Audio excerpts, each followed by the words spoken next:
नमस्कार, मैं रचना शर्मा। चढ़ती कला टाइम टीवी देख रहे सभी दर्शकों का स्वागत करती हूं। आप देख रहे हैं हिंदी टॉप न्यूज।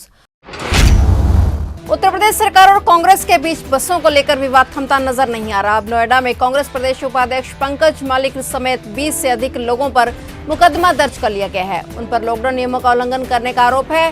कल ही कांग्रेस ने नोएडा में 100 बसों को इकट्ठा किया था, जिसे पुलिस ने रोक दिया था। वहीं कांग्रेस ने बीजेपी पर राजनीति करने का आरोप लगाया है।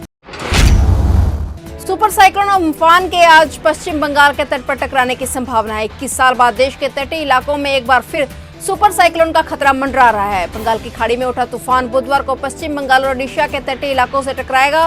इस दौरान तूफानी हवाएं भीषण तबाही मचा सकती हैं। सरकार ने तटीय इलाकों से लोगों को हटाना शुरू कर दिया है। एनडीआरएफ की टीमें भी तैनात कर दी गई हैं।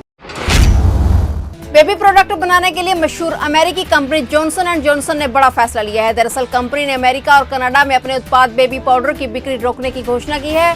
जॉनसन एंड जॉनसन ने कहा है कि उपभोक्ताओं की आदतों में बड़े स्तर का बदलाव होने के अलावा बेबी पाउडर को लेकर गलत सूचनाएं फैलाने के कारण प्रोडक्ट की मांग घट रही थी। हालांकि बिक्री पर रोक अस्थायी है। जॉनसन एंड जॉनसन ने कहा है कि वह आगामी महीनों में उत्पाद की बिक्री कम करेगा और यह हिस्सा इसके अमेरिका उपभोक्ता स्वास्थ्य व्यवसाय का 0.5% होगा। खुदरा विक्रेता मौजूदा उत्पादों की बिक्री जारी रखेंगे। देश की राजधानी दिल्ली में वायरस से हुई मौतों के आंकड़े को लेकर लगातार सवाल खड़े हो रहे हैं। विपक्ष की ओर से इस बारे में अरविंद केजरीवाल सरकार पर निशाना भी साधा गया है। इस बीच अब दिल्ली सरकार ने दिल्ली एमसीडी से पिछले कुछ वक्त में हुए सभी अंतिम संस्कारों की जानकारी मांगी है, जिसके जवाब में दक्षिण और उत्तर नगर निगम दिल्ली की ओर से जवाब भी दिया गया है। दिल्ली सरकार के स्वास्थ्य विभाग की ओर से साउथ नॉर्थ एमसीडी को चिट्ठी लिखी गई, जिसमें अंतिम संस्कारों की जानकारी मांगी गई। जम्मू कश्मीर के श्रीनगर में हिजबुल के 2 आतंकियों के मारे जाने के बाद प्रशासन चौकन्ना हो गया है। श्रीनगर के सफगढ़ इलाके में सुरक्षा बलों की तैनाती के साथ ही कई पाबंदियां लगाई गई हैं। इसके साथ ही श्रीनगर में दूसरे दिन मोबाइल इंटरनेट सेवा को बंद रखा गया है। कल ही सुरक्षा बलों ने हुर्रियत नेता के आतंकी बेटे को ढेर कर दिया था। इसके एनकाउंटर के दौरान 15 घरों को नुकसान हुआ था और सुरक्षा बल के 4 जवान भी घायल हो गए थे। एहतियातन आज श्रीनगर के पुराने इलाके में सुरक्षा के कड़े इंतजाम किए गए हैं। किसी को भी बिना वजह बाहर निकलने की इजाजत नहीं है। इसके साथ ही मोबाइल इंटरनेट सेवा बंद है और कॉलिंग सेवा पर सिक्योरिटी एजेंसियों की खास नजर है।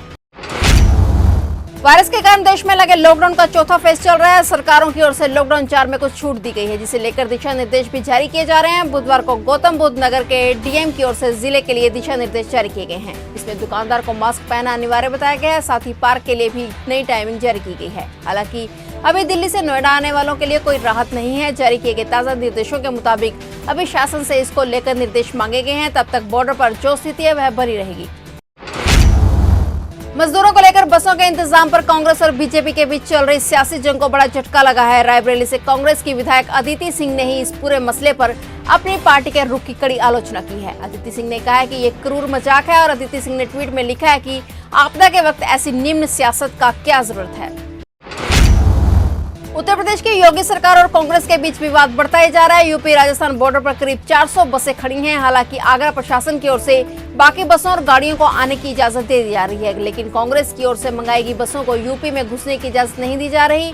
यूपी राजस्थान बॉर्डर से महज 300 मीटर की दूरी पर कांग्रेस की ओर से मंगाई गई 400 बसें खड़ी हैं। आगरा प्रशासन का कहना है कि इन बसों को प्रवेश देने का कोई आदेश अभी तक नहीं आया है। हालांकि प्रशासन की ओर से ई पास और एनओसी जारी बाकी सभी बसों और गाड़ियों को आने दिया जा रहा है।